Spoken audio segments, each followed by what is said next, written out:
ज्ञानेश्वरी तर अगदीच 5वीला पुजलेली होती. ज्ञानेश्वरीचा अभ्यास रोज एक पान ज्ञानेश्वरीचं वाचायचं. एक संन्यासी जीवन काय असतं ते जगू पाहायचं होतं, ही मनातली एक सुप्त इच्छा होती माझी.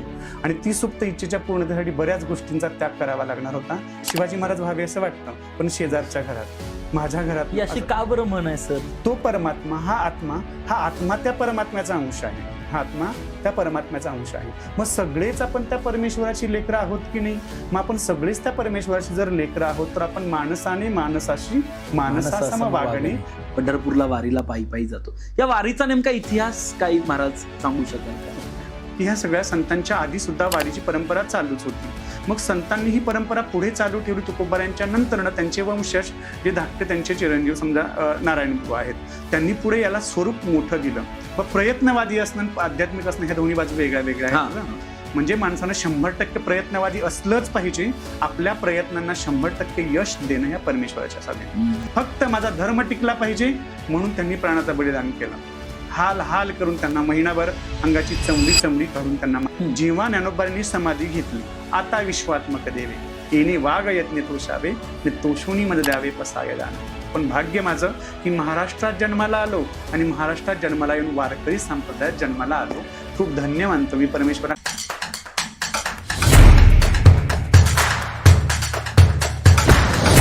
नमस्कार. भारी लोक या आपल्या भारी चॅनलवरती आपल्या सर्वांचं पुनश्च एकदा मनपूर्वक स्वागत. मी हर्षल नलवडे. खरं तर आपण या चॅनलवरती आजपर्यंत अनेक भारी व्यक्तिमत्व पाहिले आणि इथून पुढे पाहत आहोत. पण आज एक असं आगळं वेगळं व्यक्तिमत्व आपल्याला लाभलंय जे पेशानं इंजिनियर आहे, पण आज खऱ्या अर्थानं ते समाजसेवा करतायत, तेही त्यांच्या वाणीतून. खरं तर ज्यांचं नाव आहे हरिभक्त पारायण प्रवीण महाराज शेंडकर. खरं तर यांनी आपलं शिक्षण इंजिनिअरिंग पासून सुरुवात केली, इंजिनिअरिंग पूर्ण केलं आणि आज ते हरिभक्त पारायण आहेत. गावोगावी कीर्तनकार म्हणून सुप्रसिद्ध आहेत. खरं तर जास्त वेळ न घेता मला त्यांच्याकडे पाहून तुकाराम महाराजांचं खूप छान एक अभंग आठवतोय. आम्हा घरी धन शब्दांचीच रत्ने शब्दांचीच शस्त्रे यत्ने करू. शब्देची आमुच्या जीवीचे जीवन शब्दे वाटू धन जन लोका. वा. खरं तर असं व्यक्तिमत्व आपल्याला आज लाभलंय.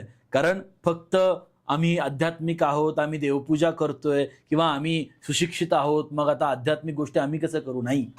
अध्यात्म हेच खरं तर सुरुवात आहे. अध्यात्म हीच खरी तर अंत आहे. आणि खरं तर जी सुरुवात आहे किंवा जे अंत आहे त्याबद्दल जाणून घ्यायला नक्कीच आपल्याला आवडेल. महाराज नमस्कार. भारी लोक या चॅनलवरती तुमचं मनपूर्वक स्वागत.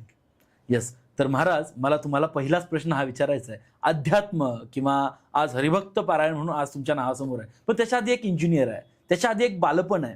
त्या बालपणाबद्दल सुरुवातीला ऐकायला आम्हाला नक्कीच आवडेल. अगदी बालपणापासून सुरुवात करतो. माझा जन्म मुंबईमध्ये कुर्ला या ठिकाणी झाला. माझे बाबा मफतलाल मिल टेक्स्टाईल मिलमध्ये सर्व्हिसला होते. 3 बहिणी मोठ्या आणि नंतरचा दुसरा एक भाऊ आणि नंतरचा लहान अपत्य म्हणून मी. मग आम्ही सगळे 5 भावंड मुंबईला कुर्ल्याला आम्ही राहायचो. नंतर पुन्हा गावी मोठ्या बहिणीच्या लग्नासाठी आमचा सगळाच परिवार गावी जेजुरीला आला. जेजुरी म्हणजे जेजुरी शेजारी पिंपरी म्हणून आमचं खेडं आहे. जेजुरीला आलो आम्ही सगळेच. मग मोठ्या बहिणीचं लग्न झालं, पण बाबांनी नंतरचा निर्णय घेतला की आपण चुलत्यांसोबत सगळ्यांसोबत आपण थोडे गावी थांबावं आणि मी सर्व्हिस मुंबईमध्ये करावी. मग त्या ठिकाणी शिक्षणही माझं गावी झालं. मग गावी शिक्षण होत असताना अगदी गावाला जे मंदिर आहे, मंदिरासमोर आमचा वाडा आहे. अगदी देवाचा दरवाजा, मंदिराचा दरवाजा आणि आमच्या घराचा दरवाजा अगदीच समोरासमोर आहे.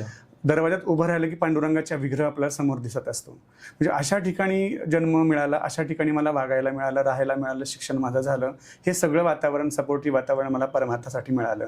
आणि मग तिथून माझा परमार्थ फुलायला लागला. मग देवाच्या मंदिरात जायचं, पूजेला जायचं, दर्शनाला जायचं आणि योगायोगानं भाग्यानं त्या मंदिराची पूजासुद्धा माझ्या घराकडे आली. माझ्या आई रोज त्या मंदिरामध्ये तासनतास, 1.5 तास, 2 तास पूजा पहाटची करायला लागल्या आणि त्याच्यामुळे माझा सुद्धा आवडत्या मंदिराबद्दल, पूजेबद्दल वाढायला लागली. आणि कार्तिक स्नानामध्ये जो त्या मंदिरामध्ये कार्तिक स्नानाचा जो सगळा महिनाभराचा कार्यक्रम व्हायचा, सकाळचा पहाटचा काकडा व्हायचा. मग त्या काकड्याच्या निमित्ताने अगदी अंथरुणात झोपेत, साखर झोपेत असताना ती कवणं, ते अभंग सगळे कानावरती ऐकलेले आहेत. मग त्या अभंगाचे अर्थ तेव्हाच उमगायला लागले होते. लहानपणीच ते अभंग पाठ झालेले होते, कानावर पडून. आणि मग नंतर आईसोबत मंदिरामध्ये जायचं, पूजेला जायचं, तिथं भजनामध्ये बसायचं. काकडा असाच पाठ झाला.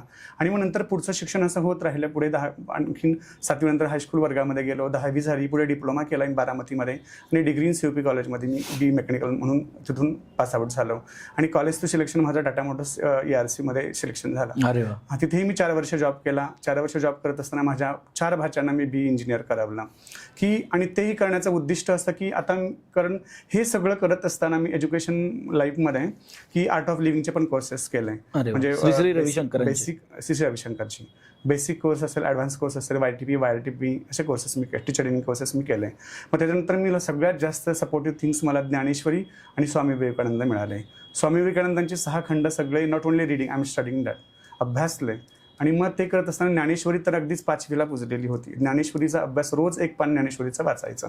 हॉस्टेलला असताना सुद्धा कपाटामध्ये भगवान श्रीकृष्णाचा एवढा विग्रह, गणपती बाप्पा आणि रोज ज्ञानेश्वरीचं 1 पान वाचायचं. हा रोजचा व्यासंग असायचा. मग त्या परमार्थिक प्रवृत्तीमुळे अधिक अध्यात्माकडे वाटचाल होत राहिली. हा सगळा बदल आतून होत चाललेला होता माझ्या जडणघडणीचा. पण कॉलेजच्या जीवनामध्ये असताना अशा बाकीच्या मुलांसारखी माझीही स्वप्न अशीच होती. ग्राउंड फ्लोअरला माझं बंगलो पाहिजे, माझी कार पाहिजे, परमार्थ करायचा, श्रीमंतीत करायचा, तालात करायचा, सगळ्यांसारखं मी पण ठरवलं होतं. असं मी काही वेगळं आहे असं काही नव्हतं त्यावेळेसचा जो मी होतो यंगर. मग त्यावेळेला अशी स्थिती असताना मलाही वाटायचं हे सगळं असावं, पण परमार्थिक वाटचाल आतमध्ये चालू होती, परमार्थिक प्रगती आतमध्ये सगळी चालू होती.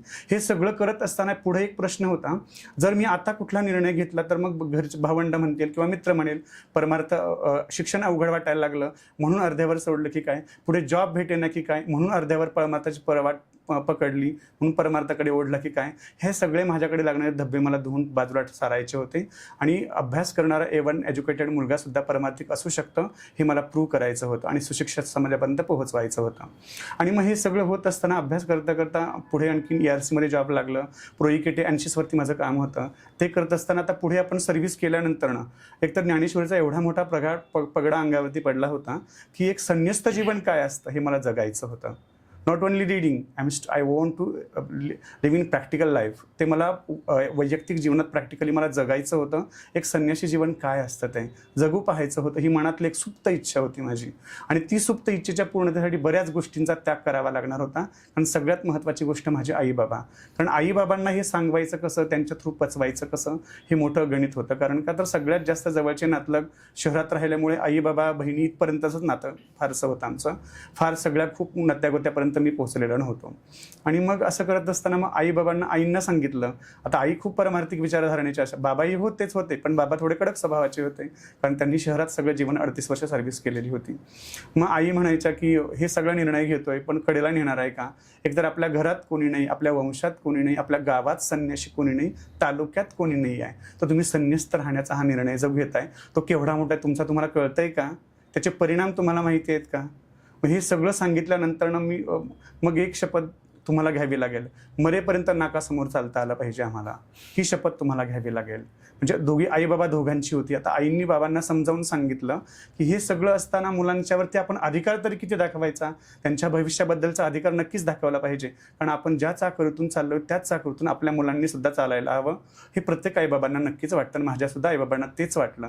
म्हणून बाबांना शिवाजी महाराज व्हावे असं वाटतं पण शेजारच्या घरात, माझ्या घरात अशी का बरं म्हण आहे सर. म्हणजे बऱ्याचदा माणसाला काय वाटतं जे काय निर्णय घेतले कारण ते फेस करण्याचं सामर्थ्य त्यांच्यात कदाचित नसावं. संन्यासी जीवन फेस करायला एवढं सोपं नाही आहे. माणूस काय म्हणतो आत्ता अगदी समृद्धी लक्ष्मी पायघड्या घालते आणि इथे माझा मुलगा हा निर्णय घेतो संन्यस्त राहण्याचा भनंगपणाचा, तर तो कितपत योग्य आहे. त्याची बुद्धिमत्ता कमी असावं, वय लहान आहे म्हणून त्याला कळत नाही आहे, पण आपण तर मार्गदर्शक आहोत ना त्यांचे, मग आपण सांगितलं पाहिजे असं बाबांना वाटायचं. किती वर्ष हा निर्णय घेतला. मग हा निर्णय झाला माझा इंजिनिअरिंग जेव्हा मी डिप्लोमा झाला माझा नियर अबाउट 21 इयर्स. म्हणजे ऐन तारुण्यात महाराजांनी ठरवलं की मला संन्यास घ्यायचा. म्हणजे फार अवघड डिसिजन हा होता त्यांच्या दृष्टीने नाही पण समाजाच्या दृष्टीने, बरोबर ना. हो अगदी.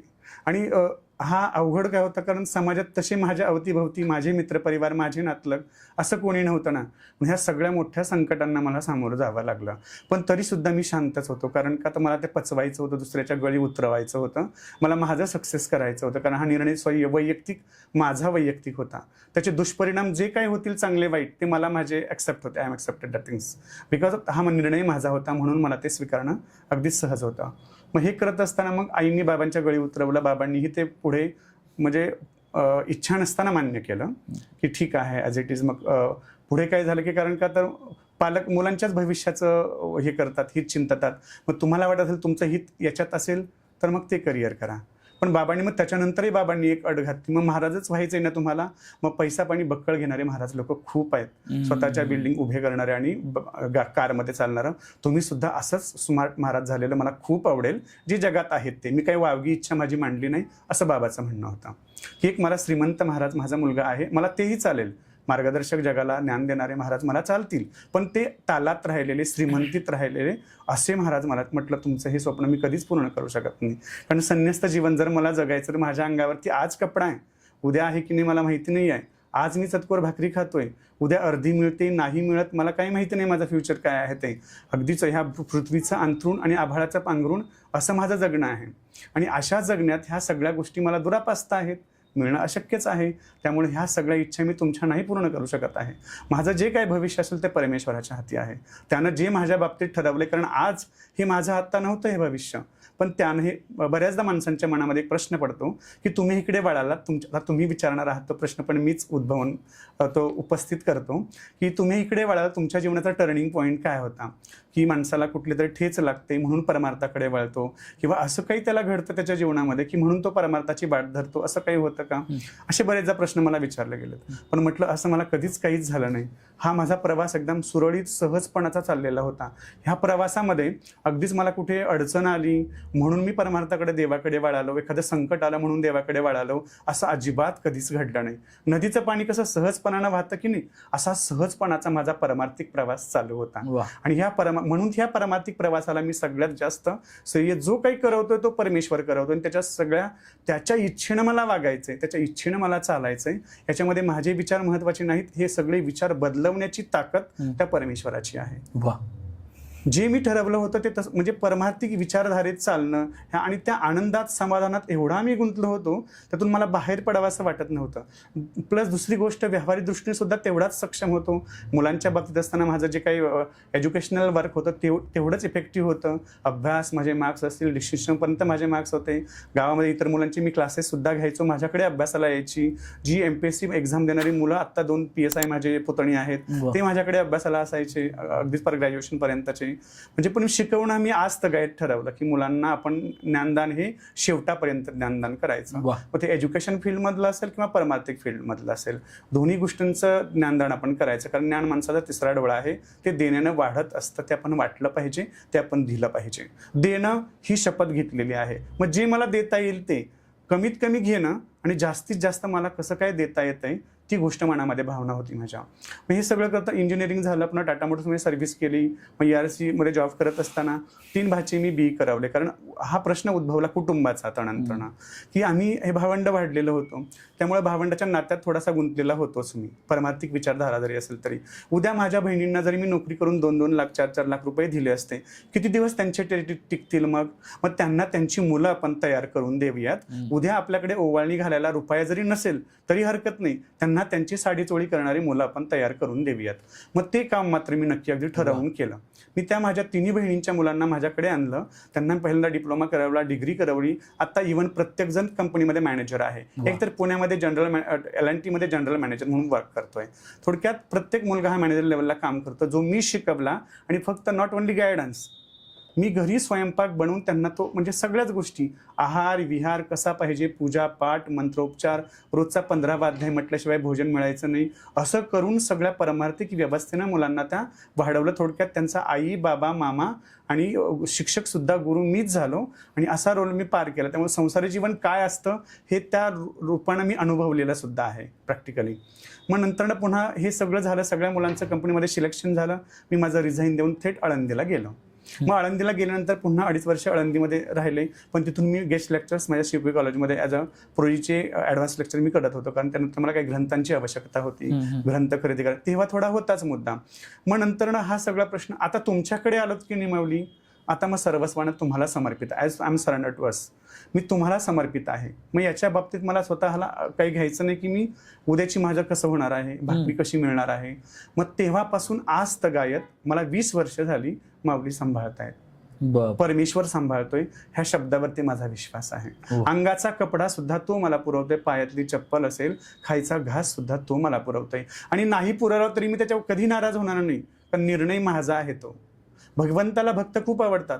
बघा आपल्याला देव आवडणं स्वाभाविक आहे, साहजिक आहे. तो राजा आहे, जगाचा मालक आहे. पण देवाला आपण आवडावं असं विशेष काहीतरी आपल्याकडे असायला हवं की नाही. जगाला देवाला प्राप्त करणारी सगळीच माणसं झोंबत असतात, पण देवाला आपण आवडावं असं विशेष काहीतरी भक्ती आपल्याकडे असायला हवी. तशी भक्ती जर कदाचित आपल्याकडनं घडत नसेल तर आपण देवाला नाही आवडणार. आणि आपण जर देवाला आवडणार नसेल तर देव आपलं काम तरी कसं करेल, काम करावं म्हणून नाही किंवा आपला सांभाळ तरी कसा करेल. मग ते सुद्धा मान्य आहे. त्यानं अर्धी कोर भाकरी खाऊ घातली किंवा उपाशी ठेवलं तरी सुद्धा मान्य आहे, पण तुझाच दास होणार आहे, तुला समर्पित आहे. अगदी इथपर्यंत तू खाऊ घातलंस तरी तुझाच आणि उपाशी ठेवलं तरी तुझाच, पण तुझ्याकडे नगभर सुद्धा किंचितही तक्रार मी कधीही करणार नाही जी आज तगायत केली नाही. आणि देणं हा स्वभाव ठेवला की मला द्यायचंय फक्त देवा इथे. मग दुसरा एक प्रश्न उद्भवला गेला. मग बाबांचाही तो मध्ये मी मगाशी सांगितलं की महाराज तुम्ही असं कार्यक्रम व्हायला लागले. मग मी 2000 सालापासूनच प्रवचन करत होतो. जवळपास 26 वर्ष आता झाली. कॉलेजला असतानाही कॉलेजमध्ये स्पीच वगैरे देणं असेल किंवा आणखीन व्यासपीठ चालवणं असेल, ज्ञानेश्वरीचं पारायण लहानपणापासून करायचो, हे सगळं पहिल्यापासूनच होतं. मग ते करताना मग बिदागी घ्यायची की नाही हा पहिला प्रश्न होता. महत्वाचं. हा, तर मग ते म्हणे की महाराज मग तुम्ही असं करा, तुमचं आणखीन जीवन खूप छान होऊ शकतं, अगदी याच्यापेक्षा सुद्धा खूप मोठं, इव्हन नोकरी करत असतात त्याच्यापेक्षा 4 पट होऊ असं त्यांचं म्हणणं आलं. मला त्याच्याशी माहिती नाही आहे. होऊ शकतं छान, तुम्ही खूप चांगलं बनवू शकता. मग तुम्ही मग ठरवलं, जर मला माझ्या परमार्थाच्या प्रवचनाच्या किंवा कीर्तनाच्या बदल्यात जर मला धन घ्यायचं असतं तर मी नोकरी करणं श्रेष्ठ होतं. कारण मला ते अगदीच मला धर्मानं, नीतीनं, शास्त्रानं मला मान्य होतं. शिक्षण झालं होतं, नोकरीसुद्धा होती, सगळंच माझ्याकडं स्किल होतं. मग ती नोकरी करून परमार्थ करणं मला अगदी श्रेयस्कर होतं. मग आता सगळं देवाला समर्पित केलंय ना, मग देवाला समर्पित केलंय तर पुन्हा त्याच्या गुण लीला किंवा त्याचं वर्णन सांगून त्याच्या बदल्यात मला पैसा मिळवायचा नव्हता. थोडक्यात मग ते भाडी ऐसे धन विटाळतो तुकोबारायांच्या म्हणीप्रमाणे झालं असतं. जसं की आई भाड खाल्ल्यासारखं ते झालं असतं, किंवा कथेचा विकारा मातेशी गमन असं झालं असतं. कथा करून पैसे घेणं हे संतांना कधीही मान्य नव्हतं, म्हणून ते कदाचित मलाही मान्य नाही आहे, अजिबात मान्य नाही. ते जीवनामध्ये कधीही स्वीकारणार नाही की परमार्थ एक वेळेस नाही झाला तरी चालेल परमेश्वरा, जेवढी भक्ती होती तेवढे ठीक आहे, पण त्याच्या बदल्यात तुझ्या गुणानुवाद गाण्याच्या बदल्यात मी 1 रुपया सुद्धा दक्षिणा घेणार नाही. कारण हे तुला समर्पित केलंय. प्रवचन कीर्तन जे काही करेल ते तुझ्यासाठी करणार आहे. त्याच्या बदल्यात मोबदला म्हणून कुठलीही रक्कम या हाताला स्पर्श सुद्धा करून घेणार नाही. आणि आज तगात ह्या हातांचा स्पर्श सुद्धा कधी पाकिटांना झाला नाही. मग कसं हे वैयक्तिक जीवनाबद्दलचं, की हे माझं वैयक्तिक जगणं जीवन आहे. आणि या माझ्या सांगण्यामुळे दुसऱ्यांच्या कुठल्या गोष्टींवरती गदा येऊ नये असं मला वाटतं की मी हे फक्त माझा वैयक्तिक बोलते, माझं जीवन कसं चालतं म्हणून जगण्याचा वेगळा अर्थ काढू नये. माझा प्रश्न असा आहे माऊली की मग उदरनिर्वाह कसा, किंवा मग आता जाणं येणं या तर खर्च असतोच. अगदी तुम्ही म्हणताय ते अगदीच रास्त आहे.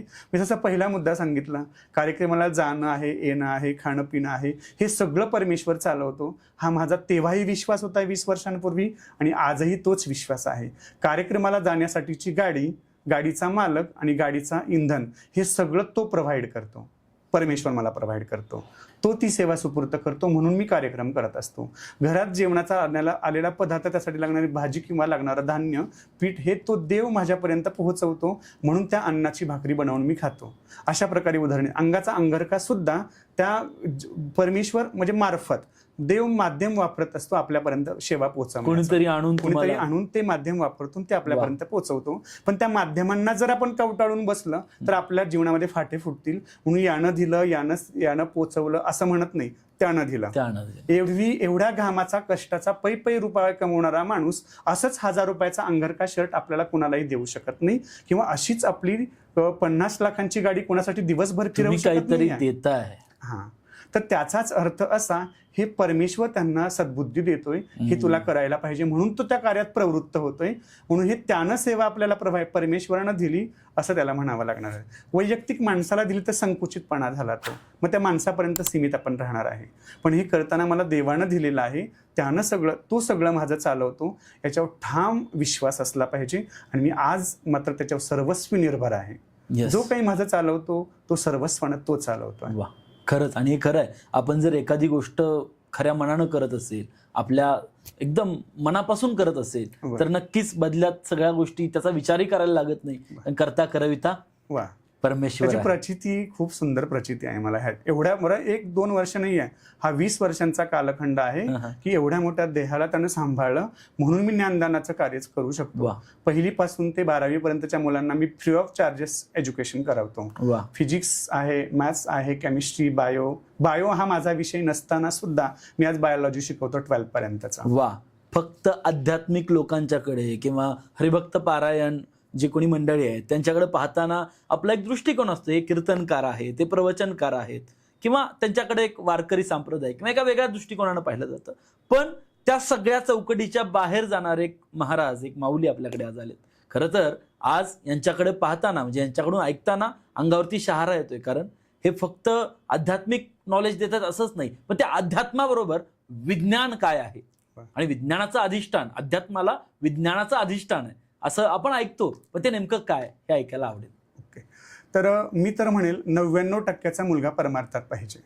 का? बुद्धीचा विकास झालेला, थोडक्यात अशी प्रगल्भ बुद्धी परमार्थाला पाहिजे. संकुचित बुद्धी, you have to improve thinking power. That's my, हे माझं कन्क्लुजन आहे की परमार्थ म्हणजे काय, आपली बुद्धी जी आहे इम्प्रूव्ह झाली पाहिजे. म्हणजे आपण सखोल विचार केला पाहिजे, खोलवर विचार केला पाहिजे. संकुचित विचारानं कुठल्याही गोष्टीचा खोल किंवा मूळ आपल्याला सापडत नाही आहे. प्रगल्भपणाची आपली बुद्धी असेल, प्रगल्भपणाचा बुद्धीचा जो अभ्यास करण्याची आपल्याकडे ताकद असेल, कुवत असेल, तेव्हा परमेश्वरापर्यंत आपण पोहोचू शकतो.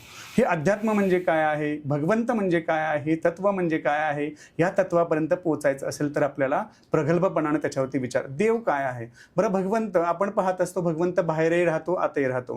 गीतेला आपण अनुसरून सगळं बोलूया. मग भगवंत आपल्या अंतःकरणात राहत असतो, ठीक आहे नाही, हृदयात आहे. मग ह्या हृदयात राहणारा भगवंत, पुरुषात असणारा आत्मा तो आत्मा आणि स्त्रियांच्यात असणारा आत्मा ती आत्मी. आत्म्याला पुल्लिंगी स्त्रीलिंगी असा भेद आहे का? अजिबात नाही आहे. आत्म्याला वृद्ध आणि तरुण असा भेद आहे का? अजिबात नाही आहे. तो परमात्मा, हा आत्मा त्या परमात्म्याचा अंश आहे. हा आत्मा त्या परमात्म्याचा अंश आहे. मग सगळेच आपण त्या परमेश्वराची लेकरं आहोत की नाही? मग आपण सगळेच त्या परमेश्वराची जर लेकरं आहोत तर आपण माणसाने माणसाशी माणसासम वागणे हे अगदी रोज म्हटलं पाहिजे. जी शाळेत प्रार्थना करतो की नाही, माणसाने माणसाशी माणसासम वागणे, हीच आमुची प्रार्थना आणि हेच आमुचे मागणे. माणसाने माणसाशी माणसासम वागणे. आणि म्हणून मग आता समजा मी त्या एखाद्या कुटुंबातला मुलगा शिकवला, जो माझ्याकडे क्लासेसला येतो, त्याची परिस्थिती कदाचित असेल नसेल, दोन्ही बाजू आहेत तो, पण माझ्याकडे क्लासला येऊन त्याला संस्कार प्लस एज्युकेशन ह्या दोन्ही गोष्टी सायमल्टेनियसली मिळणार आहेत. मग माणसाला नुसत्याच फक्त एज्युकेशन पाहिजे असं नाही, आपल्याला पैसा कमावणारी यंत्रणाही तयार करायची. आध्यात्मिक अंतःकरणाची, आध्यात्मिक बुद्धिमत्तेची, विकसित बुद्धिमत्तेची मुलं किंवा जनरेशन, पिढी आपल्याला तयार करायची आहे. मग त्या मुलांच्या मनामध्ये आपण लहानपणापासूनच चांगले असे संस्कार बिंबवले. मग माझ्याकडे येणाऱ्या मुलांना हरिपाठ यायला हवा. त्यांना रामकृष्ण हरी, पहिली गोष्ट आहे त्यांनी रामकृष्ण हरी म्हणायचं, हात जोडून नमस्कार करायचा, देवाला नमस्कार करायचा, घरी घरच्यांना नमस्कार करायचा, क्लासमध्ये बसायचं, रोजचा अभ्यास आहे रोजच्या रोज करायचं. आज जे आहे ती मुलांना शिस्त अजिबात नको आहे. पालकांना सुद्धा आपल्या मुलांना कोणी शिस्त केली तर ते नको आहे. म्हणजे तू चुकीचा वागलास तरी हा सुधरेल म्हणून भविष्यावरती घालूयात आपण. पण माझ्याकडे जेव्हा मुलगा येतो, क्लासला येतो, तेव्हा तो म्हणतो उद्या महाराजांनी सांगितलेलं आहे, आणि सगळे मला मामा म्हणतात क्लासला आल्यानंतरनं, की सगळ्यात जवळचं नंतर आईबाबांच्या नंतरचं मामाचं आहे. मग त्या अधिकार वाणीनं सुद्धा मी त्यांना त्यांच्यावरती शिस्त ठेवत असतो की तू बनला पाहिजेस, तू घडला पाहिजेस, आणि मला 70-80 असे पर्सेंट नको, अबाव 95 पाहिजेत. ज्या पद्धतीने मी शिकवले तेवढा आउटपुट मला पाहिजे. मग तू देऊ शकतोस का? तेवढा वेळ मी देत असतो, नाही का? मग अशा पद्धतीनं मुलांच्यावरती मी वेळ खर्ची घालतो की एक मुलगा शिकला म्हणजे एक कुटुंब उभं राहिलं, आणि त्या कुटुंबाचा तिळभर पुण्य, तिळभर दुआ तो मला मिळणार आहे. तो माझ्या परमार्थिक प्रगतीसाठी फायद्याचा ठरणार आहे. मला याच्यावरूनच प्रश्न असा विचारायचा आहे की आजकालची ही पिढी मोबाईलमध्ये अडकली आहे, व्यसनाधीनतेकडे अडकली आहे. आजची तरुणाई किंवा आम्ही विशेषतः जेनझी म्हणतो यांना, आता ही जनरेशन झेड जी आहे, जेनझी जे आहेत, तर यांना अध्यात्म म्हणजे काय, यांना काय सांगाल तुम्ही? की हे जेनझी मंडळी आहेत, त्यांना अध्यात्माचा अर्थ कसा सांगाल तुम्ही? हां, तर अध्यात्माला माणूस सुरुवात कधी करणार आहे? जेव्हा काहीतरी प्रचिती येत असते तेव्हा. एक असा प्रसंग घडला, माझे जवळचेच नातलग. तर एक वकील होते आणि त्यांच्या मिसेस खूप वेल एज्युकेटेड होत्या. त्या म्हटलं की आज महाराजींची आपण फिरकी घ्यायची, म्हणून ॲज अ प्रॅक्टिकली सांगतो. फिरकी घ्यायची म्हणून मध्ये बसलो, ग्रुप झालं, चर्चा झाली, संडेचा दिवस होता, खूप चर्चा झाली. नंतर कधीही देवाला न मानणारा माणूस संध्याकाळी 5 वाजता म्हणतात आम्हाला आळंदीला यायचंय, एक मंदिर घ्यायचंय, मंदिराच्या देवघरात देव घ्यायचाय आणि देवाला स्नानासाठी घंगाळ घ्यायचंय.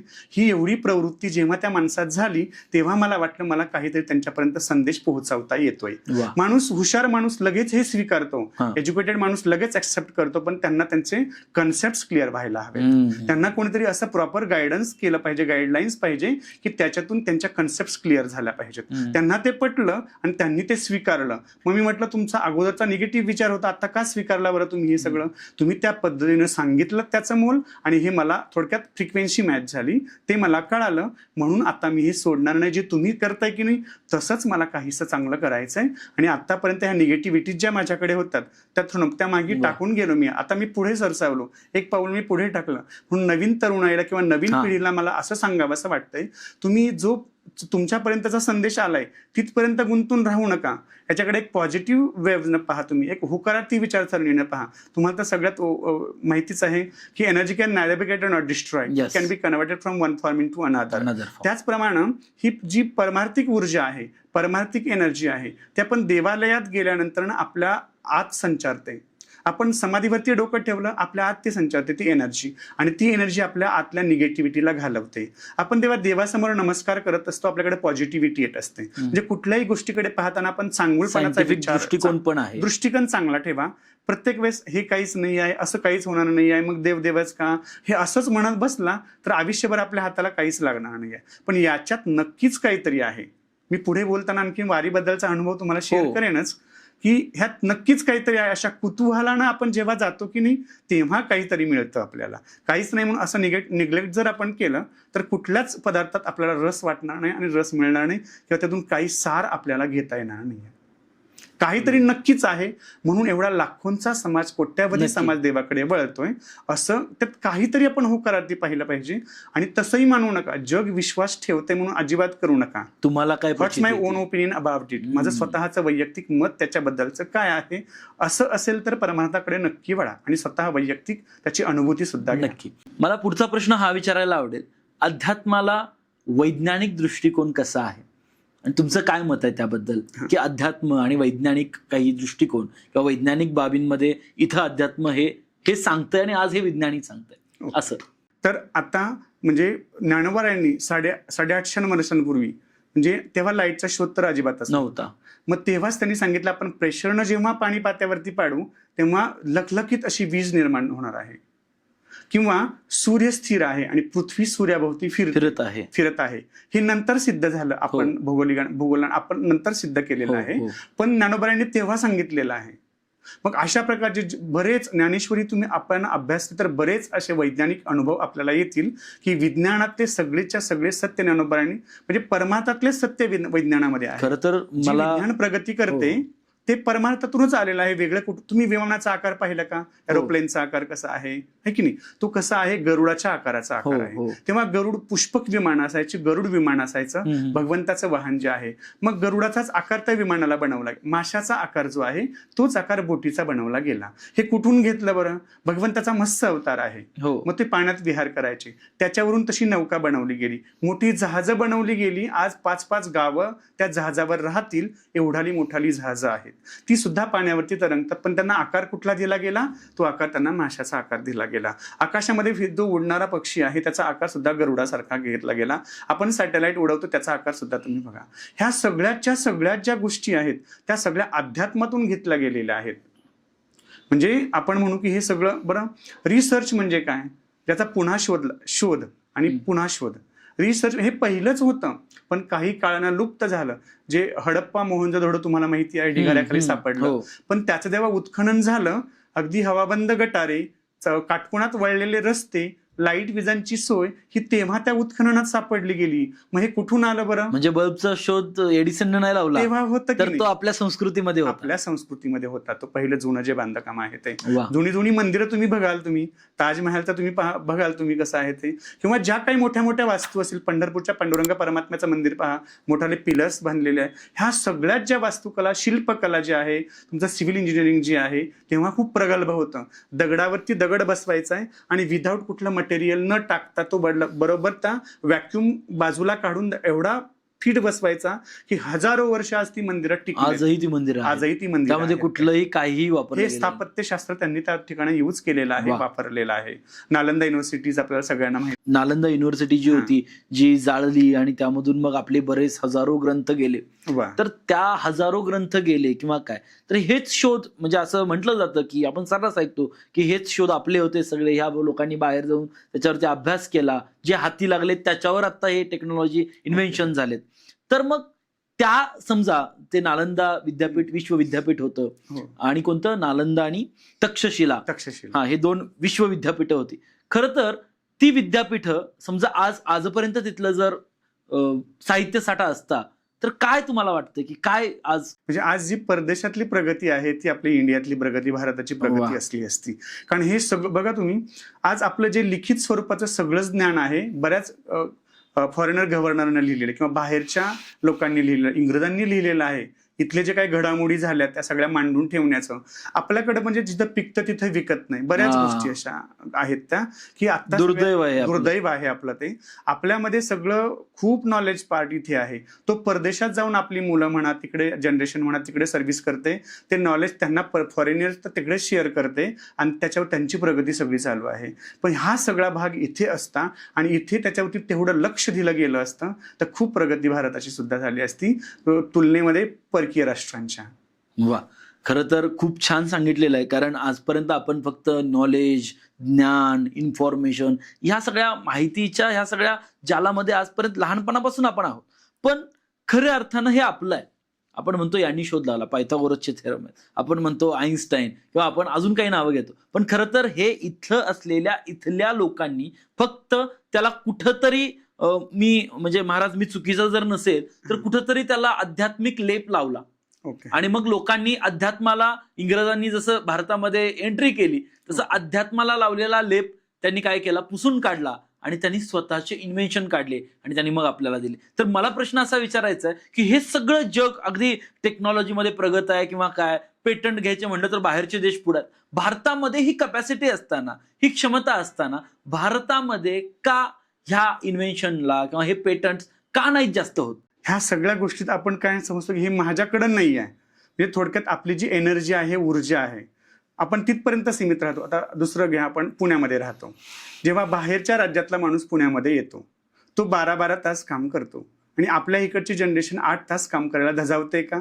अजिबात त्यातला पण ब्रेकला 2 तास, यायला लेट. की मला फक्त पेन पाहिजे, मला खुर्ची पाहिजे, असं ऑफिशियल वर्क असेल तर मी करेल. अगदीच अंगाला काळा डबका लागणार असेल तर मी काम करणार नाही आहे. म्हणजे ही प्रवृत्तीच आहे आपली. दुसरी एक प्रवृत्ती जी महाराजांच्या काळात सुद्धा, छत्रपती महाराजांच्या काळात घडली, आपल्याला आपलंच बऱ्याचदा सोसत नाही, पचत नाही आहे. छत्रपतींना किती त्रास झाला माऊली.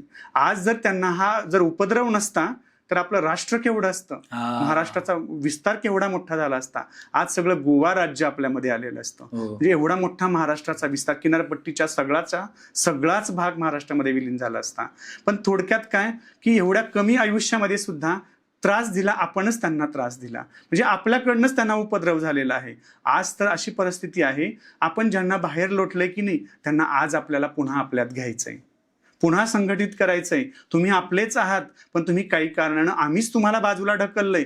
संघटन हा गोष्ट आपल्याला आज, आणि वारकरी संप्रदाय म्हणजे खरं तर संघटनच आहे. वारीचा अर्थच संघटन आहे. सामूहिक परमार्थ व्हा, संघटित व्हा आणि एका समान ऊर्जेच्या लोकांनी संघटित व्हा म्हणजे वारी सांगितलेली आहे. जे सात्विक विचाराची माणसं आहेत त्यांनी एकत्र या, नाही का. म्हणजे ह्या गोष्टीने होणार काय आहे, निगेटिव्हिटी बाहेर जाईल तुमच्याकडे, नास्तिकपणा बाहेर जाईल, सात्विक विचाराची माणसं येतील, त्यातून सात्विक काहीतरी निर्माण चांगलं होणार आहे. चांगल्या राज्याची निर्मिती, जसं स्वराज्य निर्माण झालं हे सगळं. आणि छत्रपतींना किती विरोधाभास होता हा सगळा, त्यांना करणं तर अगदी अशक्यप्राय होतं. पण हे सगळं ठरवून घडवलं त्यांच्या आईनं घडवलं, माँसाहेबांनी सगळं घडवलं. म्हणून त्या अशा मुलाला तयार करू शकल्या आणि एवढी मोठी त्यांच्या पायावर पाय ठेवूनच पुढे आणखीन छत्रपती शंभूराजांनी सुद्धा हेच सगळं चालवलं. फक्त माझा धर्म टिकला पाहिजे म्हणून त्यांनी प्राणाचं बलिदान केलं. हाल हाल करून त्यांना महिनाभर अंगाची चमडी काढून त्यांना मारण्यात आलं. आणि सहन कशामुळे झालं, फक्त मी मराठा आहे, मला टिकवायचं हिंदुत्व माझं, मी फक्त हिंदू आहे हे टिकवायचंय, म्हणून त्यांनी अंगाची बोटी बोटी स्वतःची करावून घेतली की नाही. पुढच्या पक्षाने औरंगजेबाने एवढा हाल केला, पण एवढ्यासाठी फक्त प्राणाची आहुती देहत्याग केला की मला फक्त हिंदू म्हणून जगायचंय आणि मरायचं असेल तरी सुद्धा हिंदू म्हणूनच मरायचंय. धर्मासाठी. धर्म असेल तरच राष्ट्र आहे हो. धर्माच्या वरतीच अनुष्ठान राष्ट्राचं आहे. आपण म्हणतो हिंदू राष्ट्र जे आहे ते. धर्म जर बलवान असेल तर, धर्माला जर ताकद असेल तर राष्ट्र बलवान असणार आहे. आणि आपण ह्या सगळ्या छोट्या प्रगत्या केल्या की आपण म्हणत असतो आय एम समथिंग, मी काहीतरी शिकलो, मी काहीतरी केलं, मी काहीतरी बनलो. अरे पण पहिल्यांदा माणूस हा समाजशील प्राणी आहे. तुम्हाला समाज कळाला पाहिजे, तुम्हाला माणूस आपण एकटा नाही आहे.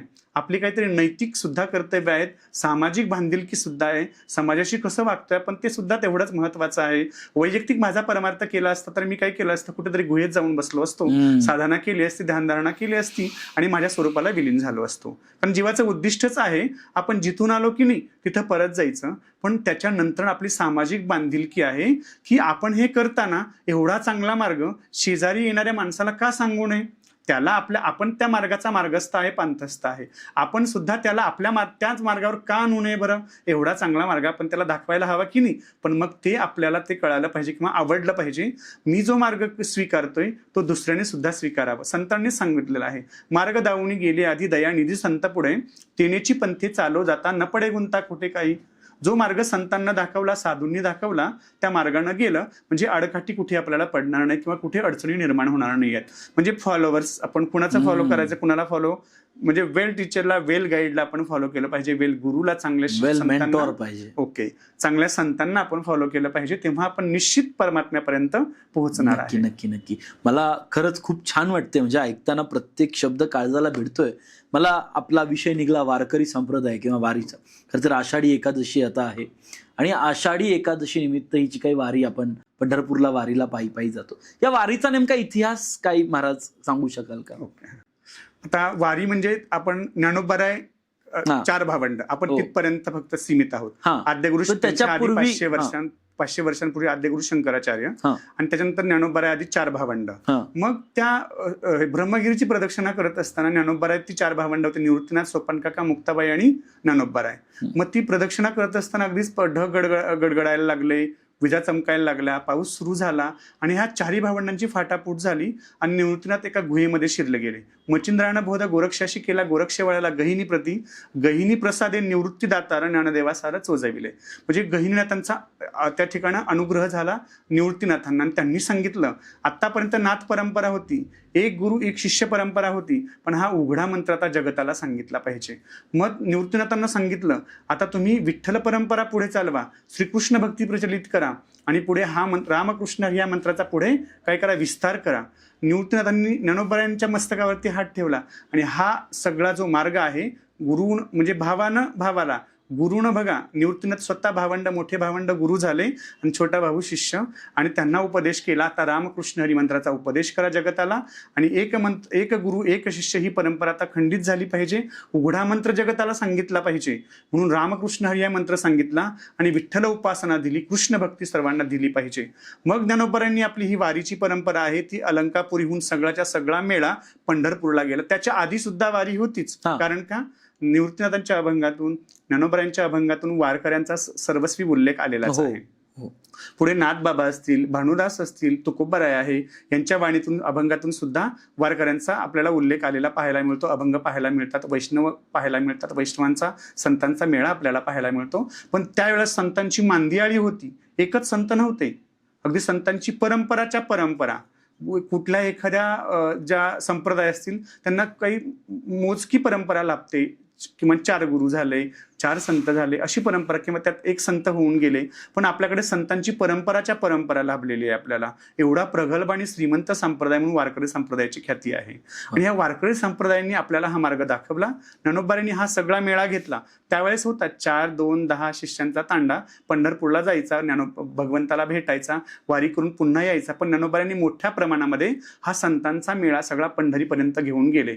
पंढरीला आषाढी वारी करायची, पौर्णिमेपर्यंत थांबायचं, पौर्णिमेचा काला घ्यायचा, पुन्हा अलंकापुरीला यायचं आणि असं आल्यानंतर पुन्हा हीच परंपरा पुढे जाऊन सगळ्याच संतांनी चालवली. तुकोबारांनी सुद्धा, तुकोबारांच्या काळात सुद्धा तुम्हाला पाहायला मिळेल तुकोबारांच्या बऱ्याच अभंग पत्रिका सुद्धा आहेत.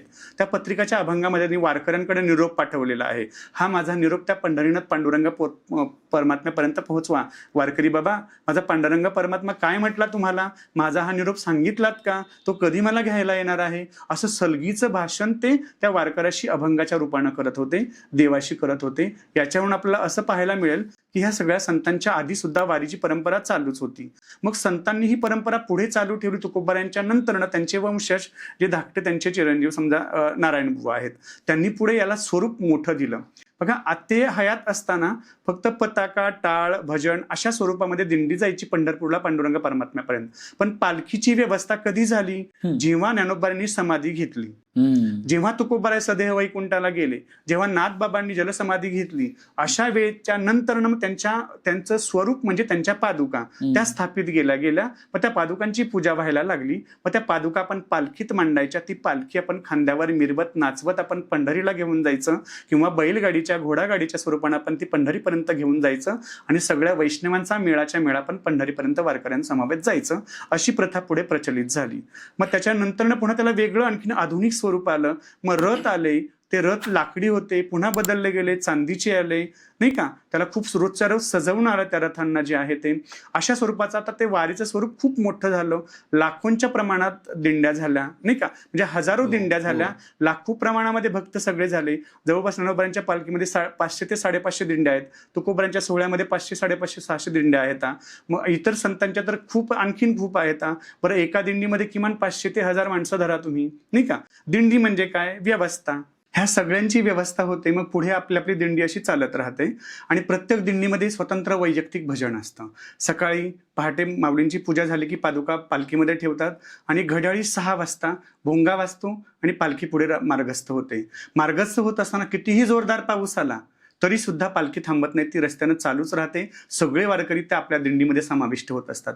कोणी छत्री घेईल, कोणी रेनकोट घालेल किंवा कोणी पावसात भिजेल. व्यवस्था दुय्यम, व्यवस्थेला दुय्यम महत्व द्यायचं, पण अवस्थेकडे पोहोचायचं ही त्यांची धारणा असते. कारण घरदार सगळंच सोडलेलं असतं संतांसाठी. त्या पंढरीनाथ पांडुरंग परमात्म्याच्या भेटीच्या ओढीनं आपण सगळ्यांनी घरदार सोडलेलं असतं. अशा प्रकारे वारकरी जीवावर उदार होऊन त्या दिंडीत समाविष्ट होतात. सर्दी येईल, खोकला होईल याच्याकडे त्यांचं दुर्लक्षच असतं. आणि मग दिंडीत गेल्यानंतर सकाळच्या पहाटेला पुन्हा काकडा चालू होतो. काकडा चालू झाला, काकड्याचं भजन दुपारी 12, 12:30 पर्यंत चालतं. पुन्हा दुपारची न्याहारी झाली की दुपारनंतर नियमाचं भजन असतं. नियमाच्या भजनासाठी 2 तास लागतात. जी वारकऱ्यांनी घालून दिलेली नियमावली आहे त्या नियमाप्रमाणे आपण 2 तास ते दुपारचं भजन असतं. पुन्हा संध्याकाळचा हरिपाठ चालू होतो. हरिपाठ पुन्हा विनवणीचे अभंग चालू होतात. म्हणजे अशा संध्याकाळी पुन्हा पालखी त्या गावात गेल्यानंतर गावात प्रवेश केला की त्या ठिकाणी पुन्हा आणखी स्थिर होते. पुन्हा समाज आरती होते आणि समाज आरती झाल्यानंतर पुन्हा सगळ्या दिंड्या आपल्या आपल्या मुक्कामाच्या ठिकाणी येतात. अशी व्यवस्था म्हणजे दिवसाची त्यांची रोजचा जो दिनक्रम चालू असतो हा रोज टप्प्याटप्प्यानं हा दिनक्रम रोजचा रोज चालू असतो पंढरपूर पर्यंत पोहोचेपर्यंतचा. आणि मग ऊन, वारा, पाऊस या सगळ्याच गोष्टींना दुय्यम महत्व असतं. बघा, घरी आपल्याला गादीवर तक्क्यावरती लोळण्याची सवय असते की नाही, पण तिथं गेल्यानंतर असे मोठाले खडे बाजूला सारायचे, त्याच्यावर वळकटी घालायची, त्याच्यावर झोपून जायचं. विदिन सेकंद तुम्हाला झोप लागलेली असते. दिवसभर चाललात, दमलात, थकलात की अगदी एका सेकंदात झोप लागते. व्यवस्थेकडे दुर्लक्ष. एरवी कधीही अगदी छान कपड्याशिवाय, इस्त्रीच्या कपड्यांशिवाय बाहेर न पडणारा माणूस 2-2, 3-3 दिवस अंगावरचा मळका शर्ट तसाच घातलेला असतो. कारण त्याला माहिती झकपक कपड्यामध्ये मी अजिबात शोभणार नाही, कारण मला हे रुचणारच नाही ज्ञान. कारण बघा, जेव्हा माणूस मी कसा दिसतो याच्याकडे वळतो ना, तेव्हा तो अंतर्मुख होत नाही आहे, तो बहिर्मुख असतो. अंतर्मुख कधी होतो, जगाला मी आवडो न आवडो, मी कसा दिसतोय, काय दिसतोय, त्या देवाला कळावं, त्या संतांना कळावं. तेव्हा काय होतं, ते देव नाही का त्या देवाशी कनेक्शन एकनिष्ठ होत असतं. मग अशा प्रकारे ते वारकरी सगळे त्या दिंडीमध्ये चालत असतात, त्या व्यवस्थेत चालत असतात. आणि दिंड्या, आता आपण पाहिलं आध्यात्मिक माणसांची दिंडी, समजा जी दिंड्या आहेत, भजन प्रमाण, तुका म्हणे आम्हा भजन प्रमाण, काय थोरपण जाळावे ते भजन प्रमाण आहे. म्हणजे नामस्मरण करत आपण संतांच्या त्या पालख्या घेत आपण पंढरीला पोहोचलं पाहिजे. परत ते पोहोचत असताना वारकऱ्यांची दिंडी पर्यावरण प्रेमींची दिंडी असते, स्वच्छता मोहीम करणाऱ्याची दिंडी असते. आपण ह्या मागच्या दिंड्या नाही पाहिल्या कधी, पण मी एकदा मुद्दाम थांबून पाहिलं की आपण जो मागे पुढे जाऊन माणसं पाणी पितात, बाटल्या फेकतात, केळी खातात, साली फेकतात, याचं काय होत असेल, त्या गावाला काय त्रास होत असेल, एकदा थांबून पाहिलं तर एक मुक्काम मागे ह्या दिंड्या थांबतात. त्या पर्यावरण प्रेमींच्या दिंड्या सगळ्या बाटल्या, कागद सगळं गोळा करतात, सगळी स्वच्छता करतात आणि तरी पुढे चालत राहतात. म्हणजे बघा त्यांना मिळालेला वसा आणि वारसा किती सुंदर संकल्पना आहे. सेवा म्हणजे वारी. त्यांना किती बघा, आपण काही भजनात रमतात, काही सेवेत रमतात. सेवा करण्याच्या परी सुद्धा वेगळ्या वेगळ्या आहेत. नामस्मरण सेवाच आहे, नामस्मरण करणाऱ्यांची सेवा सुद्धा सेवाच आहे. बरं, त्यांना मेडिकल कॅम्प्स असतात, त्या सुद्धा सेवाच आहेत, कारण त्या त्यांना मेडिकल प्रोव्हाइड करतात. आजारी मुक्कामाच्या ठिकाणी गेला माणूस, आजारी पडला, त्याला लागणारी औषधाची गोळी, एखादं इंजेक्शन, डॉक्टर्स असतात, खूप मोठी सेवा देतात ते, आणि निशुल्क सेवा असते. त्यांचे पाय चेपून घरी आपला एखादा माणूस, आपला मुलगा ऐकत नाही, आपले पाय चेपू देत नाही, पण तिथे त्यांच्या अगदी लाईनीला बसलेली मॉलिश मात्र आपल्याला डॉक्टरांच्या हॉस्पिटलमध्ये किंवा त्यांच्या ओपीडीच्या बाहेर तासन तास बसावं लागतं. तिथं मात्र डॉक्टर आपली डॉक्टर सेवा करतात, नर्सेस सेवा करतात, त्यांचा करविता टीम, त्यांची सगळी टीम सेवा करत असते. आता काल एका डॉक्टरांशी बोलणं झालं, म्हणे तो ह्याच्या वारीच्या गोळ्यांच्या सगळ्या औषधांची लिस्ट तयार करायची आहे, त्या मागवायच्यात, आणि आमचा स्पॉट ठरलेला आहे, तिथं दिवसभराची सेवा आहे माझी.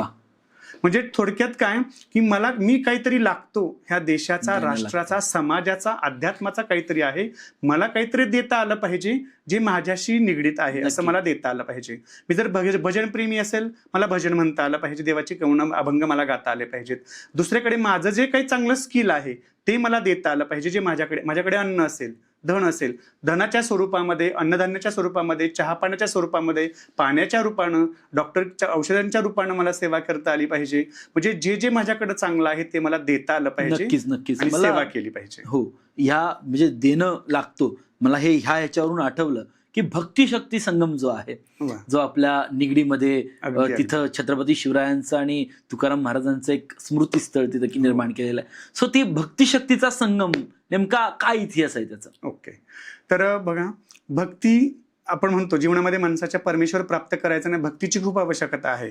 पण राष्ट्र चालायचं असेल ना तर दोन्ही गोष्टींचा समन्वय पाहिजे, शक्तीची सुद्धा गरज आहे.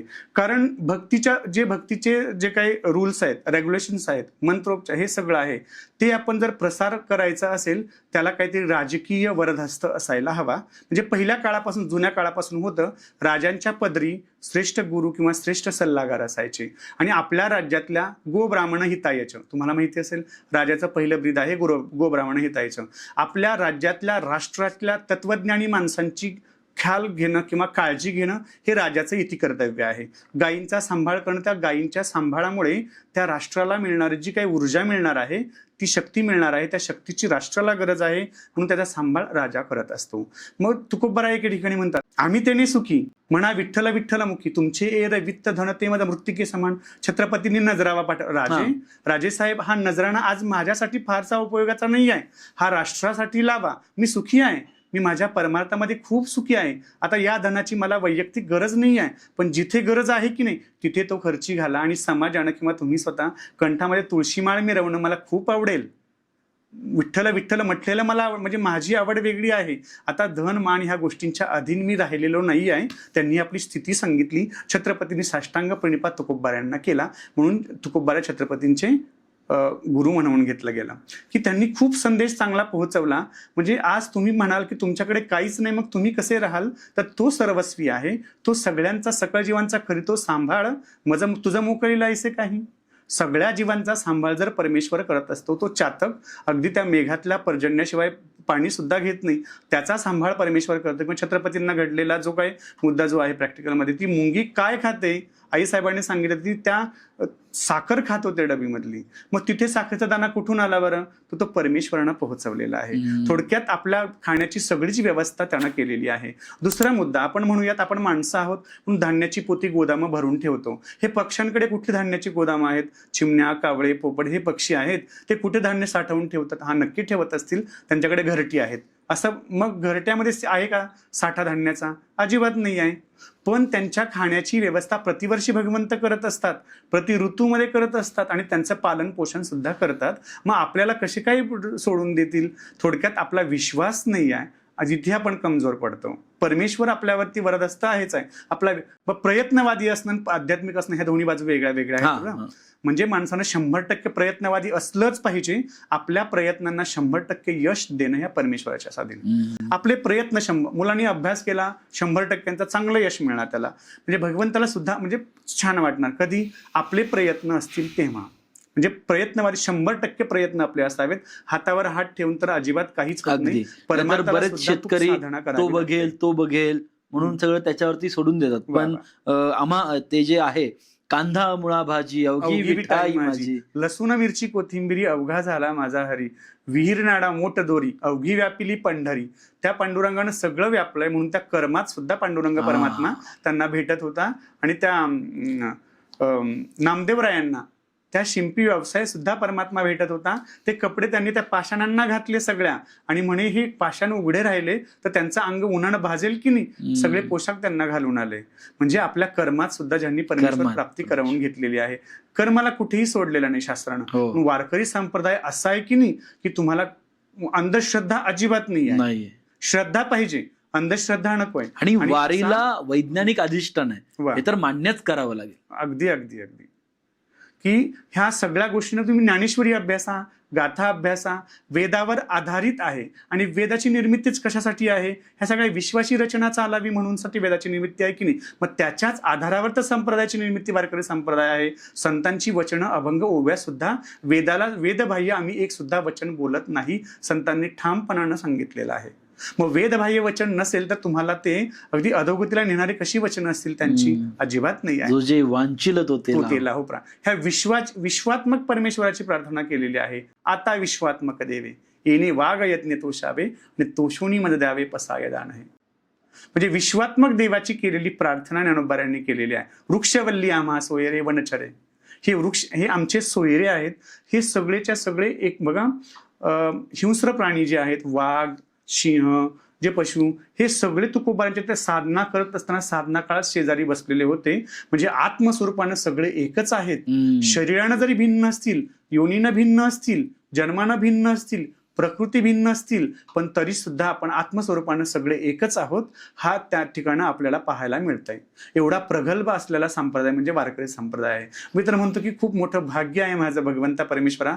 देशाच्या कुठल्या कानाकोपऱ्यात जन्माला आलो असतो, पण भाग्य माझं की महाराष्ट्रात जन्माला आलो आणि महाराष्ट्रात जन्माला येऊन वारकरी संप्रदायात जन्माला आलो. खूप धन्य मानतो मी परमेश्वरा. खूप समाधानी जीवन जगतोय आज. ज्ञानोबाऱ्यांच्या कुशीत खूप छान जगतोय. खरं तर आजची ही तरुण पिढी आहे, यांना वारीचं थोडं मी म्हटलं की वैज्ञानिक अधिष्ठान आहे, तर हे अधिष्ठान तुमच्या तोंडून ऐकायला खूप आनंद वाटेल. ओके. आता वारीला आपण वारीत चालतो म्हणजे पहिली गोष्ट चालणं. रोजचं 20 किलोमीटर असेल, 15 किलोमीटर असेल. आज जर चालणं आपण हेल्थच्या आरोग्याच्या दृष्टीनंच घेऊयात. चालणं किती इम्पॉर्टन्स आहे माणसासाठी. बरेचसे आजार जागेवर बसल्यानं निर्माण होत आहेत माणसाला. म्हणजे आपली हालचाल किती. आज तर सगळे IT वगैरे कम्प्युटर सगळे जॉब्स जे आहेत ते बैठे जॉब्स आहेत, बैठ्या नोकऱ्या आहेत सगळ्या, किंवा घरी वर्क फ्रॉम होम आहे की नाही. तर चालणं तर अजिबात होत नाहीये. तो म्हणा खेड्याकडची माणसं खूप चालत असतील. खेड्यात जरी गेला, एखाद्या लहान मुलाला काही काम सांगितलं, तो पटकन गाडीची मूठ पिळतो आणि दुकानामध्ये जातो. त्याला सुद्धा 4 पावलं चालायला नको वाटत असतं. म्हणजे चालणं दुरापास्त झालंय माणसाला. पण वारी काय शिकवते? किमान तेवढा महिना तरी चाला तुम्ही. मग रोजचा 20 किलोमीटरचा टप्पा असेल तेवढं चालाल तुम्ही. जी अनावश्यक जी चरबी आहे अंगावर चढलेली, ती चरबी तुमची काय होणार आहे? गळणार आहे, विरघळून जाणार आहे. आणि हेल्दी लाईफ तुम्हाला किंवा वर्षभरातल्या एका महिन्यातल्या त्या व्यायामानं तुमची प्रकृती पुन्हा जैसे थे येणार आहे. जे काही अवाजवी वजन आहे, वेट आहे, ते वेट लॉस होणार आहे. वजन बाजूला ते निघून जाणार आहे आणि हेल्दी बॉडी तुमची शिल्लक राहणार आहे. जे असेल ते. बरेच आजार माणसाला वजन वाढल्यानं होत असतात. हा तर आरोग्याच्या दृष्टीनं पहिला मुद्दा पाहिला. दुसरा मुद्दा जो आहे, आपण घरात राहत असताना बऱ्याचदा आपण एवढ्या सिक्युअर्ड वातावरणात राहत असतो की बाहेरचा थोडा ताप, वारं, ऊन ही आपल्याला अजिबात सहन होत नाही, लगेच आजारी पडतो आपण. बाहेर आपण वारीला गेलो, 1 दिवस, 2 दिवस, 3 दिवस, ती नंतर बॉडी ते वातावरण एक्सेप्ट करायला सुरुवात करते आणि महिनाभरात तुम्ही फुल एक्सेप्ट ते बॉडीनं तुमच्या ते बाहेरचं सगळं वातावरण स्वीकारलेलं असतं.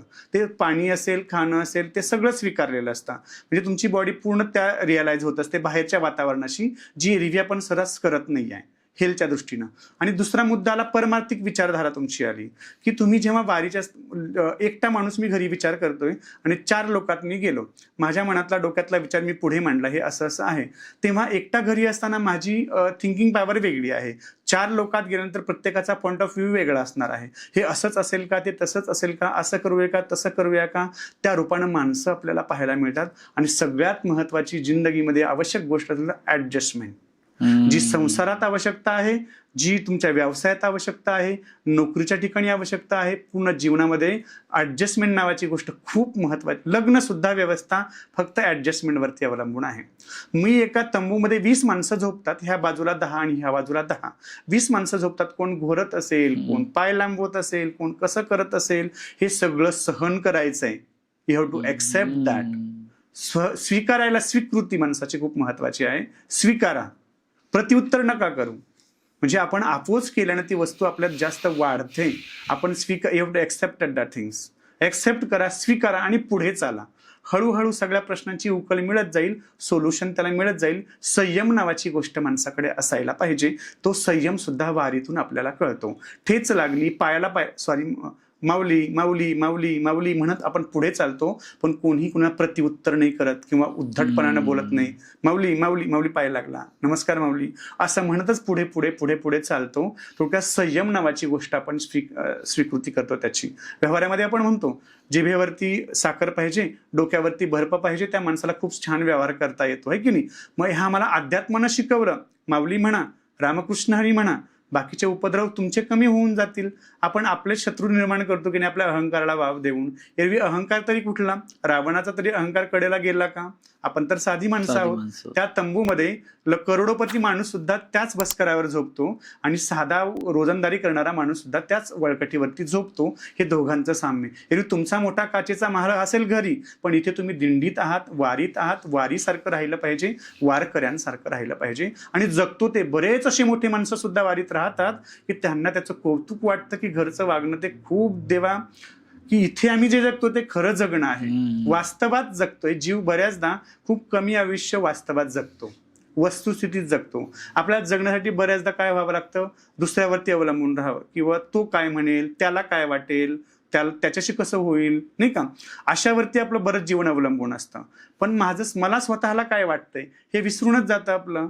स्वतःला काय जगायचं हे राहूनच जातं आपलं. स्वतःचा स्पेस आपण जगला पाहिजे. आपण आपल्याला जागा दिली पाहिजे. आपलं जीवन आपण जगलं पाहिजे. संसारासाठी, कुटुंबासाठी, घरच्यांसाठी वेळ देतोच की नाही, तसा वेळ स्वतःसाठी काढला म्हणजे त्यात time for yourself also, discover yourself. स्वतःसाठी मला स्वतःला you have to improve our self. मला स्वतःला इम्प्रूव्ह करायचं आहे, त्यासाठी मला माझा वेळ घ्यायचा आहे.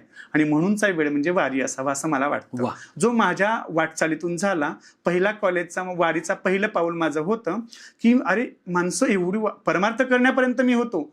That's a 1 month, that's a much more time for me also. एवढा वेळ मी खर्ची घालणारा 1 महिना म्हणजे खूप मोठा झाला त्यावेळेसचा विचार जो आहे तो.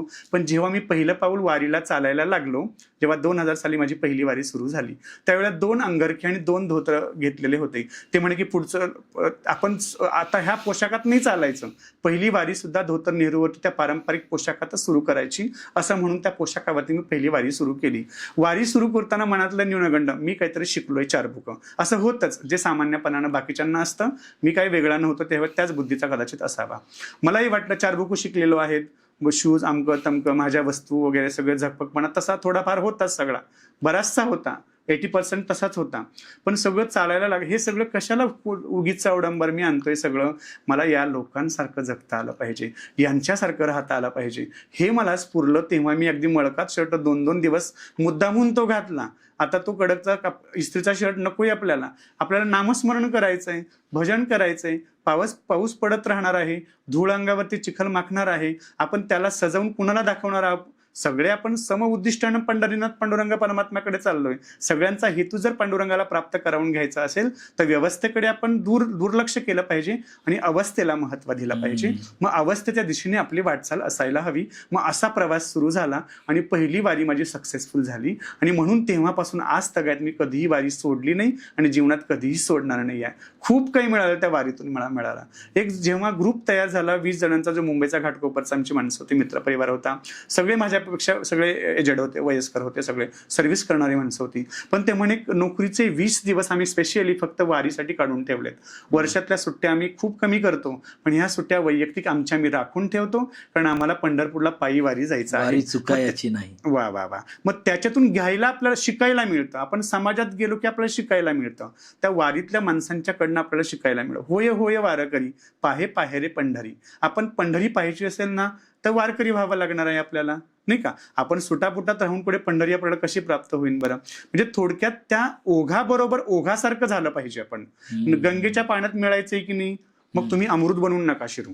साधं पाणी ओहळ होऊन तुम्ही त्याच्यामध्ये मिसळा, गंगा होऊन जाल, गंगा तुम्हाला समुद्राला नेऊन ठेवेल. पण तुम्ही वेगळ्या रूपानं काहीतरी मी वेगळा आहे असं म्हणून ठेवेल तर गंगा तुम्हाला स्वीकारणार नाही, ती तुम्हाला काठावरती फेकण्याचा प्रयत्न करेल. मग आपण गंगेनं स्वीकारावा असं वाटत असेल, वारकऱ्यांनी स्वीकारावा असं वाटत असेल तर वारकरी होऊन आपण वारीला गेला पाहिजे. वा, खूप छान सांगितलं सरांनी. खरं तर वारी हा खूप महत्वाचा विषय आहे.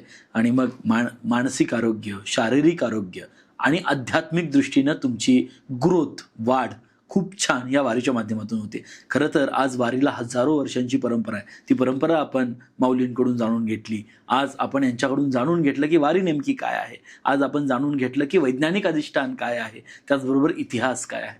आणि खरं तर ही प्रेरणा, ही ऊर्जा इथून पुढच्या हजारो पिढ्यांपर्यंत पोहोचवण्याचं काम हे आजची विद्यापीठ आहेत. मी तर महाराज तुम्हाला मी कुठलं हरिभक्त पारायण महाराज किंवा ह्या उपाधीच्या पलीकडे म्हणेन, की तुम्ही विद्यापीठ आहात. कारण की ती परंपरा, तो वारसा तुम्हाला लाभलेला आहे. आणि खरंच आजच्या तरुणाईनं एक आपण एन्जॉय म्हणून फिरायला जातो किंवा काय, पण त्याच्याही पेक्षा आपली आध्यात्मिक वाढ करायची असेल, शारीरिक कणखरता आणायची असेल आणि मानसिकदृष्ट्या सकारात्मक व्हायचं असेल तर नक्कीच ही वारी अनुभवलीच पाहिजे. खरं तर तुम्ही इथं आलात, आम्हाला प्रचंड आनंद झाला. आणि जाता जाता आपल्या तोंडून आम्हाला हरिपाठाचा हरिमुखे म्हणा हे तुमच्या तोंडून ऐकायला खूप आनंद वाटेल. हरिमुखे म्हणा, हरिमुखे म्हणा, पुण्याची गणना कोण करी. हरिपाठात ज्ञानोबांनी प्रत्येक अभंगात म्हटलेलं आहे. म्हणजे पुण्य इतकं अगणित असं पुण्य वाढत असतं की आपण मुखानं नुसतं हरी म्हणण्यानं. सुरुवातीला काय म्हटलंय की देवाची द्वारी उभा क्षणभरी तेने मुक्ती चारी साधी येल्या. देवाच्या द्वाराला क्षणभर उभं राहिल्याने माणसाला 4 मुक्त्या मिळतात. सलोखता, समीपता, सायुज्यता, स्वरूपता हे 4 मोक्षाचे प्रकार आहेत. क्षणभर उभं राहण्यानं मग असं काय कौतुक घडत असेल बरं? आपण देवाच्या दारात जर एक आदल्या दिवशी क्षणभर उभं राहिलो तर दुसऱ्या दिवशी मंदिरात जाण्याची इच्छा निर्माण होते, तिसऱ्या दिवशी डोकं टेकवण्याची निर्माण होते, चौथ्या दिवशी प्रदक्षिणा करण्याची इच्छा निर्माण होत असते. म्हणजे परमार्थिक अधिकार आपला हळूहळू वाढत वाढत जात असतो. आणि नंतर शेवटच्या अभंगावर आपण येतो, रिकामा अर्धघडी राहू नको. चहुवेदी जाणं, साही शास्त्र कारण, 18 पुराणी हरीशी गाती. मग हे सगळं करताना रिकामा नको राहूत, ह्या सगळ्यांचा अभ्यास कर. म्हणजे हरिमुखी म्हणा, हरिमुखी म्हणा, पुण्याची गणना कोण. सुरुवातीला सांगितलं फक्त देवाच्या क्षणभर उभा राहा आणि शेवटाला सांगतात की रिकामा अर्धघडी. अर्धघडी म्हणजे अर्धा क्षण सुद्धा, घडी सुद्धा रिकामा राहू नकोस, परमार्थिक ऊर्जेत राहा. म्हणजे थोडक्यात माणसानं ऊर्जेत राहायला शिकलं पाहिजे, एनर्जीमध्ये राहायला शिकलं पाहिजे, परमार्थिक ऊर्जेत. तेव्हा कुठलीही निगेटिव्हिटी आपल्याकडे येत नाही आणि जीवनाचा जगण्याचा खरा अर्थ, खरं मर्म आपल्याला मिळतं. हे नामस्मरणातून आपल्याला मिळतं. रामकृष्ण हरी विठ्ठल केशवा मंत्र हा जपावा सर्व काळ. याविना आणि असता पै साधन वाहत असे आण विठोबाची. तुकोबारा म्हणते त्या विठ्ठलाची शपथ घेऊन सांगतो की याच्यापेक्षा दुसरा कुठला मंत्र असेल तर राम. आणि मग त्याच जागेवरती बसून हे सगळं एकांतिक साधना सांगितली आणि पुन्हा सामूहिक साधना म्हणजे वारी सांगितलेली आहे. सगळे भक्त एकत्र येतात, एक गदारोळी सगळे आनंदात पंढरपुरापर्यंत पोहोचतात. वैष्णवा संगती सुख वाटे जीवा आणि कमी देवा काय नेनो. गाये नाचे उडे आपुलिया छंदे मनाच्या आनंदे आवडीनं.